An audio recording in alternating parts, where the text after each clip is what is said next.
Monday, August 18th, the Slightly Serious Sign podcast goes live. That's right. Join the boys for a live Q&A on YouTube at 10 a.m. Unfiltered, uncensored-ish. Anything could happen. Submit your questions now at podcast@wensco.com. Don't miss this one. Monday, August 18th, 10 a.m. YouTube. Oh, yeah. This episode is brought to you by Arlon Graphics, trusted for innovative high-performance cast vinyls. Check out their newest product, DPF V9500, a non-PVC polyurethane wall film built to tackle ultra-textured surfaces like a pro. More exciting new products to come soon from Arlon. Check them all out at wensco.com. Good? I'm only asking you. You're the only one here. Let me take this down, though. Check it with everybody first. You guys good? Good? Good? Good? No comment? I'll take that as you're good. All right, sounds good. I already clapped, right? Okay. Hello, everyone, and welcome to episode 77 of the Slightly Serious Sign podcast. I just wanted to start and say thank you guys all for joining me. That was a joke. I'm the only one here. So this one's a little different, a little uncomfortable, to be honest with you. But we have made an episode every week for 77 weeks now, if you're seeing this one. So this week, a few things happened where we were supposed to have episodes planned. They've all been postponed, I guess is the word, not really canceled. So we should have had everybody here today, but due to a few other things, I was the only one that's available. So instead of not releasing an episode, or we talked about making like a greatest hits, which you still may see if you don't see this episode, that's probably what you'll see. But we just want to put an episode out. We've been putting one out every week. So you just get to see me today. So this probably won't be very long. It'll be very different from our normal format. So if this is your first time listening, try another episode first, come back to this one. But I just wanted to put this out here because we've been putting out some videos in the last few weeks. We got a lot of feedback on them, so I wanted to send out some encouragement to you guys as well. But take care of a little bit of business first. So next week, August 21 through 23, we'll be at GPX in Long Beach. If you're in the area or would like to go, you should still go to the show. I was told, and I quote, all the cool people will be there. So that's all you pretty much need to know. So they'll have a rap contest with a pretty good cash first place prize, second place, and third place prize. So that's exciting compared to what they've done in the past. So if you're in the area, you're into raps, or you just want to go to a cool show, GPX out in Long Beach, California will be there, and there'll be a lot of cool people there as well. So the second thing is next week, August 18th, 10 a.m. Eastern time is our live Q&A. Submit your questions to this email. Ta-da! And we'll be happy to answer them. So we'll be there. We have a lot to talk about. We were joking about, we should do a What's New episode, but we're going to do that next week. So we couldn't do it this week. But there's a lot to talk about. So we're excited. That'll be at 10 a.m. Eastern time, also known as America time. Insert red-tail hawk noise, because that's not what a bald eagle sounds like. So yeah, that's all. The last thing that I had, Bonnie on my team wants me to tell you guys that if you didn't know this, and you're new to Wensco, you've been listening to the podcast, you haven't gone and checked out our website. First of all, this podcast this is sponsored by Wensco Sign Supply. It's what we said in like episode 1. And how many times do you think we've mentioned it? Like 3 times? In 77 episodes, we've done a pretty poor job of telling you, hey, if you didn't know, we work here at Wensco. So that's kind of how we can afford to do this podcast. Wensco's not responsible for anything that's said or done on the episode. Thank you. Legal disclaimer. But yeah, so what we want to say, if you didn't know that, obviously Wensco's who puts on this podcast. It's super easy to set up an account. If you go to the website, you're not going to see pricing or inventory or anything unless you set up an account. So just press the little button. It's going to be literally the first banner you see on the website. Click the button, fill it out. Give us your information and we'll set up an account in the next couple of days. Then you can see all your cool special pricing. So if you guys have any questions about what we do at Wensco, what we have at Wensco, we'd also love to answer those questions. So you can send them in for the live, or you can just send them in. We'll be happy to answer them just in general if you have specific questions on your account. So that's all for my disclaimers that I have. I don't know how long that took me, but it didn't feel that bad. Usually people interrupt me, but there's nobody here to interrupt me. So I wanted to put out this episode because, one, this is weirdly uncomfortable for me to do, to just talk to the camera, which seems weird because we do this every week. I also do regular videos with Rick, and it shouldn't feel weird to just sit here and talk to the camera, but it kind of does, to be honest.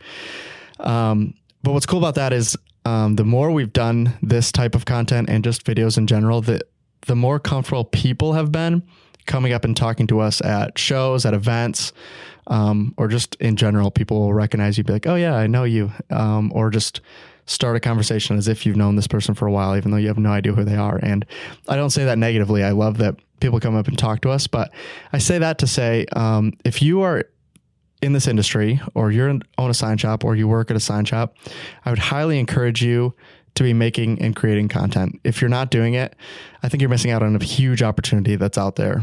And it may be super uncomfortable, right? And there's definitely people that are going to make fun of you, which is pretty much what happens. If you saw our Christmas and July videos, which if you didn't see them, you can go and see them, but people probably laughed at us the whole time we recorded those 5 videos. But what I can tell you is, as someone who's done Christmas and July, what, 2 years now? So this was our 2-ish. Rick's saying 2-ish. Apparently is it 3? How many years have we done Christmas and July? Was last year for Christmas and July? Yeah, we did. I don't know. We've been doing it a while now. We definitely did it last year. The question is if we did it the year before. So it all runs together.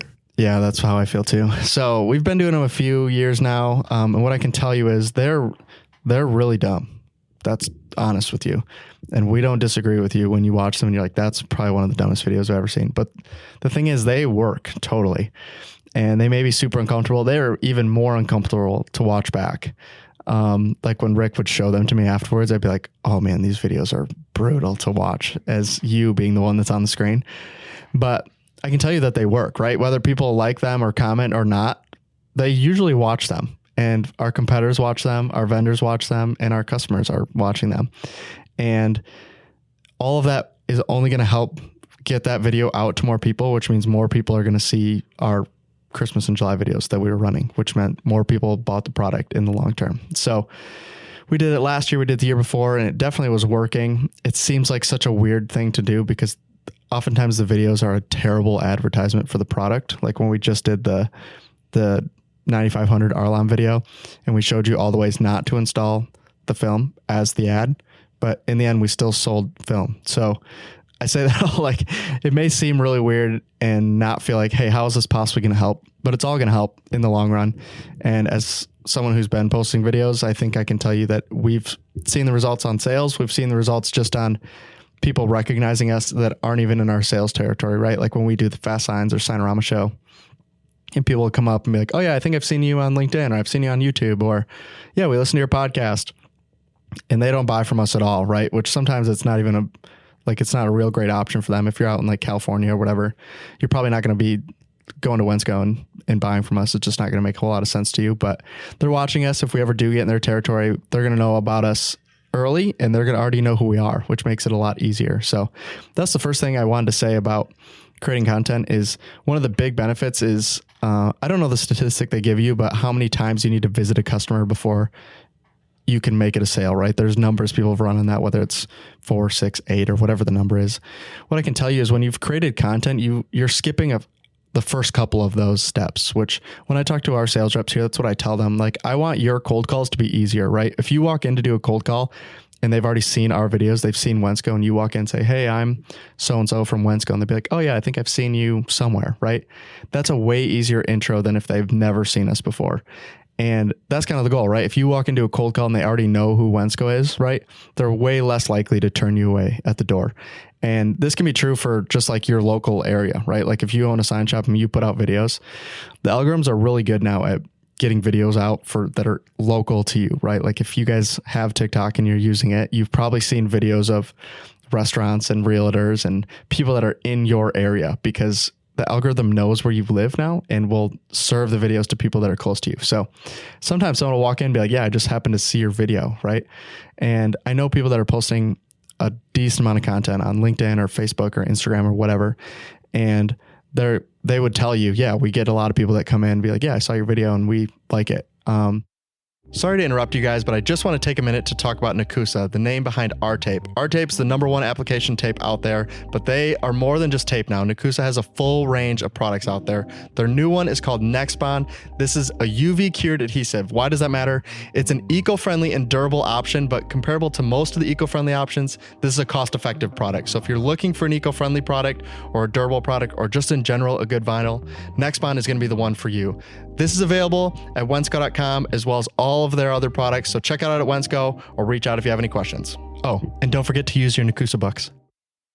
Have you heard about Metamark? Metamark is a company that sells premium graphic solutions for commercial and fleet signage. So whether that's walls or it's vehicles or it's tables or doors, we loved it so much we put it all over the podcast studio. So you can check it out on our videos or at wensco.com. The other thing that it will do is build a lot of social proof, right? If I'm going to go and look at, I need these big sign made for my business, right? I'm not going to go to somebody, if I look somebody up on Google, and I'm like, hey, signs maker near me or whatever. I'm not going to go to somebody that, doesn't have a Facebook, doesn't have a website. Like, I'm probably not going to just call somebody out of the blue. What I'm going to do is I'm going to look and see like, hey, what have they done? Have they done something similar to what I'm trying to do? And what kind of work are they putting out? And what are they like, So they'll go through your Facebook, they'll go through your website, they'll look you up anywhere that they can to see if you've done the type of work they're looking for, or if there's people that are saying good or bad things about you on the internet. So if you don't have any way for people to look you up, feels like way less likely to get business just out of nowhere, right? A lot of people will say, oh, we get a lot of businesses referrals, right? So we do signs for people and then they'll tell other people about it and more people will come in. Social media is just basically like a referral system. That's what you're doing. When you put out the pictures and videos, you're saying like, hey, here's the work I've done. If you like it, you can come in and get the same type of work done. And if you're not posting your work online, they have no way to know what you have done or haven't done or what you do well. And I just think if you're not posting, especially when you're in this business where you're doing a lot of different projects, right? So you have the whole thing of making it, putting it up, and when it's all done and lit or in front of the business or whatever, right? There's a lot of steps in that process that all you need to do a lot of the times is just take pictures, right? Take a picture in the middle, take a picture when it's being installed, take a picture at the end. That 3-picture slideshow is going to do pretty well for the most part, right? And you're not going to get like hundreds of likes, right? It's not like you're going to post it and be like, oh, wow, there's a million people that saw my post. Not going to happen, right? We do this podcast and I always joke that, yeah, there's like at least 12 people that listen on a regular basis and everyone just laughs. And I'd be like, the audience is not huge, right? If you're going to look at this and be like, oh yeah, we're not going to get like a Nike sponsorship or a Red Bull sponsorship. I mean, I would love to. Red Bull, if you're listening, reach out. I would need one bad, but we're not going to get that, right? Our reach is not that big, but for our industry, the reach is pretty wide. When we do shows, we see people that listen to the podcast. People come up to us and talk to us.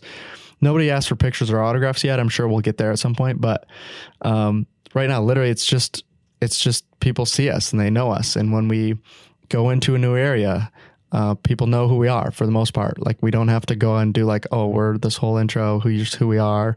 They'll usually have a pretty good idea, at least for the most part, who we are, because we've been posting videos in the podcast and social media. And if you're not doing that, it just makes it a little harder at the beginning. So the last thing I want to say,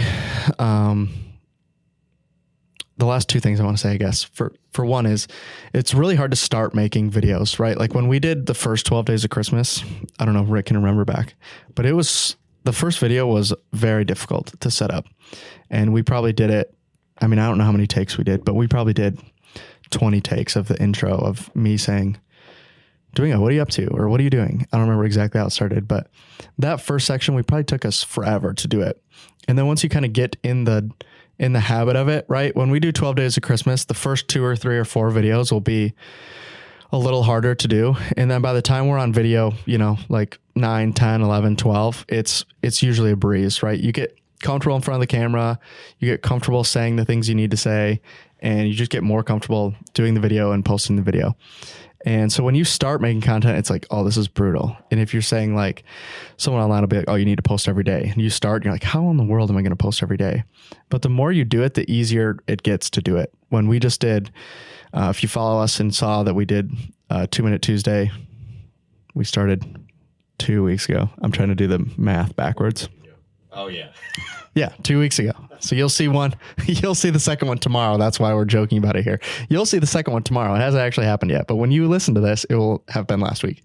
So we started those because what I always tell myself is we need to post more videos. We need to be more active on social media. But if you don't create like a rhythm to it, it's a lot harder to do it. So we go ahead and say, hey, we're going to do 2 Minute Tuesday. The reason for that, one, it gives us an excuse to post another video. Two, it gives us a schedule. So we have the podcast that comes out now on Mondays, and then we have 2 Minute Tuesday that's going to come out every Tuesday. So if you set up something like that where you say, hey, I'm going to post every blank, whatever that may be, right? You could say every day, Monday through Friday, right? I did it on LinkedIn for like a month. It's very difficult to keep up with. But say you're like, hey, we're going to post every Tuesday, Thursday. We're going to post every Monday, Friday. It gives you something to put on a schedule, and you're more likely to do it because it's on the schedule, if that makes sense. The other thing that you do with it is actual schedule time to do it, right? If I just put like, hey, post video on Tuesday on my schedule for next week, Tuesday. When next week, Tuesday shows up, I'm not going to have the video done. That's not how it works. So we schedule time ahead of time, put it on the calendar, and then you're more likely to go ahead and get it done. So that's just my recommendations. If you make more content, it's easier to make content. It's more comfortable to make content. And honestly, it just becomes fun at some point to just be like, oh yeah, we're going to make videos today. It should be pretty easy. So the other benefit besides that is it's gotten really easy to make videos, right? Like we use DJI mics. They work great, right? As little wireless lav mics. But honestly, just a video on your phone, no mic, is going to work great. Right now, organic, just real content is outperforming a lot of like the doctored advertisement style content that's out there. So if you're just making videos and it's just like real quick, it's like, hey, here's the sign we made today, and here's how it works, and here's what we did, and here's what it looks like when it's done, right? Like that style, even that simple. And you don't have to look real excited, right? I mean, there's a lot of things that will make videos better, but for the most part, if you're just making just generic organic content that says like, hey, here's what we do, here's what we did, here's how we work, here's people that work here, like all that type of stuff, it may seem weird up front, but over the long term, it's going to just make people more comfortable with your business, especially when they haven't seen it before. So I think Rick's drawing me a diagram or something over there. So, yeah, that's just my, notes on our shooting style. So this is Rick's notes that we use when we make videos. So he says, get creative. Preparation is good, but leave room to improve. Also, don't be rigid, be flexible with your improv. Leave room for improvement and for improv. Be flexible with your shoot and location. So I can say from our experience with that. So what will typically happen? So like with 2 Minute Tuesday, what happens is I'll come up with the idea for the video, and then I'll write notes, right? So like with the Epson S9170 video we did, and I just wrote general notes, right? Here's what the printer does. Here's its price. Here's some pros. Here's some cons. Here's what's different than the previous model. And that's it, right? Just a general note section, right? I'm not scripting the video. If you wanted to script the video, you could. I think it will come out worse. But to start, if you needed to do that to feel more comfortable, you totally could. And the benefit is you could just type it into ChatGPT and it would give you a script that's pretty decent for the most part. And you could also say, hey, I would like this in my own words. It'll ask you some questions and it will spit it out mostly how you talk. It's kind of scary how well it works right now, but it will definitely come off more rigid if you read off a script versus kind of improving as you go, which is typically how we do it, which is great. When Rick asked me, hey, we do a take, and I'm like, oh yeah, that's pretty good. And then Rick's like, yeah, do it again. And be like, I don't even remember what I said. I'm just going to make it up again and hope it's close. Right. But if you leave a little room for improv, not for improvement, I mean, also for improvement, but for improv, the videos are going to come out a lot more smooth, a lot more natural, and feel a lot less scripted and more real for the people that are listening to them. So those are just some of our tips for posting content. I highly recommend that you post your content.